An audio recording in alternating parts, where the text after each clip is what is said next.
Oi, meu povo, a paz do Senhor Jesus, tudo bom com vocês? Hoje eu vim trazer mais uma palavra de Deus para os nossos corações. E a palavra de Deus hoje está lá no livro de Jonas, capítulo 1. Vou ler alguns versículos aqui. Vou ler o versículo 4, o versículo 6 e o versículo 17, que diz assim: Mas o Senhor mandou ao mar um grande vento, e fez-se no mar uma forte tempestade, e o navio estava a ponto de quebrar-se. Agora vamos lá para o versículo 6, que diz assim: E o mestre do navio chegou-se a ele e disse-lhe: Que tens, dorminhoco? Levanta-te, clama ao teu Deus. Talvez assim esse Deus se lembre de nós para que não pereçamos. Agora vamos lá para o versículo 17, que diz assim: Preparou, pois, o Senhor um grande peixe para que tragasse a Jonas. E esteve Jonas 3 dias e 3 noites nas entranhas do peixe. Uma palavra bastante conhecida. O Senhor lhe deu uma ordem para Jonas, para que Jonas fosse até a cidade de Nínive para anunciar, para pregar contra ela. Por quê? Aquele pecado, o pecado daquele povo já estava subindo mal às narinas do Senhor. Então o Senhor ele queria salvar aquele povo. O Senhor queria libertar aquele povo. Então ele queria usar a Jonas para que Jonas pudesse lá pregar a palavra dele. Então ele ordenou que Jonas, vai para a cidade de Nínive e prega a minha palavra, porque o pecado daquele povo, a malícia, a maldade daquele povo está subindo as minhas narinas com um cheiro desagradável, está fedendo. E eu quero salvar aquele povo. Porém, Jonas fugiu da presença do Senhor. O Senhor mandou que ele fosse para Nínive. O que ele fez? Desceu a Jope, pagou um navio e foi para Tarsis, fugindo da presença do Senhor. A própria palavra fala aqui no versículo 3. Aqui no versículo 4, como acabamos de ler, diz que o Senhor mandou ao mar um grande vento. Muitas das vezes a gente se questiona do vento e da tempestade que se levanta nas nossas vidas e a gente começa a culpar o inimigo, falar que o inimigo está furioso, que o vento se levantou. Só que a gente se esquece que muitas das vezes a tempestade e o vento que se levanta na nossa vida foi o Senhor que mandou. Por quê? Muitas das vezes por causa da nossa desobediência. O Senhor está mandando a gente para a direita, mas a gente quer ir para a esquerda. O Senhor está mandando a gente andar para frente, mas a gente quer dar um passo para trás. E eu aprendi uma coisa muito importante que eu vou levar isso pro resto da minha vida. Escolhido não tem escolha. Desde o momento que nós fomos escolhidos por Deus e decidimos viver a vontade dele, a gente não tem escolha. A gente tem que fazer o que ele manda. Aqui no versículo 4 fala: Mas o Senhor mandou ao mar um grande vento, e fez-se no mar uma forte tempestade, e o navio estava a ponto de quebrar-se. Ou seja, aquela tempestade na vida de Jonas não foi o inimigo, foi Deus.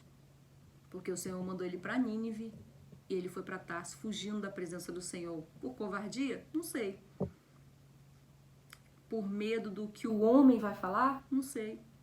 Com medo de ser apedrejado? Também não sei. E você? Por que muitas das vezes você foge da presença do Senhor? Por que muitas das vezes o Senhor manda você fazer e você não faz? Por que o Senhor manda você ir para um lado e você vai para o outro? Na minha vida não é diferente. Não é. Muitas das vezes eu me acovardo com medo do que fulano, ciclano vai falar. Só que a gente precisa entender que quem nos chamou foi Deus.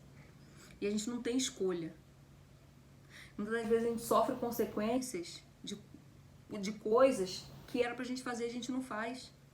O Senhor tá mandando vai, mas a gente quer teimar e não quer ir. Aqui no versículo 6 fala: E o mestre do navio chegou-se a ele e disse-lhe: Que tens, dorminhoco? O que Jonas fez? Desceu para dentro do porão, foi dormir. Depois de ter desobedecido uma ordem que o próprio Deus deu a ele. O que ele fez? Deixou o povo lá sofrendo as consequências e desceu o porão, foi dormir. Bonito, né? Muitas das vezes as pessoas à nossa volta passam por situações chatas, por vento, por tempestade, por luta, por causa da nossa desobediência. Assim como aconteceu na vida de Jonas. Olha o que o mestre do navio falou para ele: levanta-te, clama ao teu Deus. Talvez assim, esse Deus lembre-se de nós para que não pereçamos. Não adianta a gente tentar fugir da presença do Senhor. Não adianta a gente bater cabeça, andar para um lado, andar para o outro, correr daqui, correr dali para tentar fugir da presença do Senhor, para tentar não fazer aquilo que Ele nos mandou fazer, aquilo que Ele colocou nas nossas mãos. Mais à frente aqui no versículo 17, que me chamou muita atenção, que diz assim, ó: preparou, pois, o Senhor um grande peixe para que tragasse a Jonas. E esteve Jonas 3 dias e 3 noites nas entranhas do peixe. Não foi o inimigo que preparou o grande peixe. Preparou. Ou seja, aquele peixe foi preparado para Jonas. Por quê? Não foi o inimigo. Por quê? Porque ele fugiu da presença do Senhor. Preparou, pois, o Senhor um grande peixe. Onde Jonas foi parar? Dentro das entranhas do peixe, ficou ali 3 dias e 3 noites. Você imagina? Era para ele ter morrido. Ele poderia ter evitado aquilo tudo se ele tivesse o quê? Obedecido à voz do Senhor. Até quando você vai ficar desobedecendo aquilo que o Senhor ordenou a você fazer? Até quando você vai ficar fugindo da presença do Senhor? E você sabe que não adianta. Você sabe que isso tudo que você está passando é porque você está fugindo da presença dele. Aquilo que ele colocou nas tuas mãos, você está batendo cabeça, correndo de um lado, correndo de outro, fugindo dele. Não adianta. Não adianta. Os olhos do Senhor são como chamas de fogo. Não adianta a gente fugir. É melhor obedecer do que sacrificar. Ele poderia ter evitado passar por tudo isso aqui que ele passou.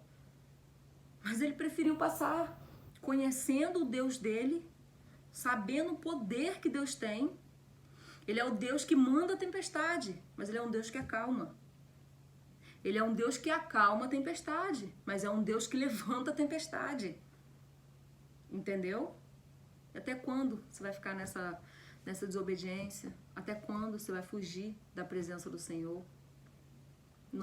Até quando nós vamos ficar fugindo da presença do Senhor? O Senhor mandando a gente para a esquerda, a gente quer ir para a direita, a gente quer fazer a nossa vontade. Não é a nossa vontade que prevalece. Escolhido não tem escolha.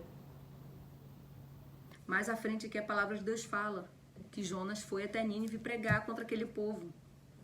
Ele não poderia ter feito isso na primeira vez? Na primeira ordem que o Senhor deu, levante-se e vai até Nínive pregar contra ela. Por que ele não fez a primeira vez? Precisou pessoas à volta dele que não tem nada a ver passar por situações que ele poderia ter evitado.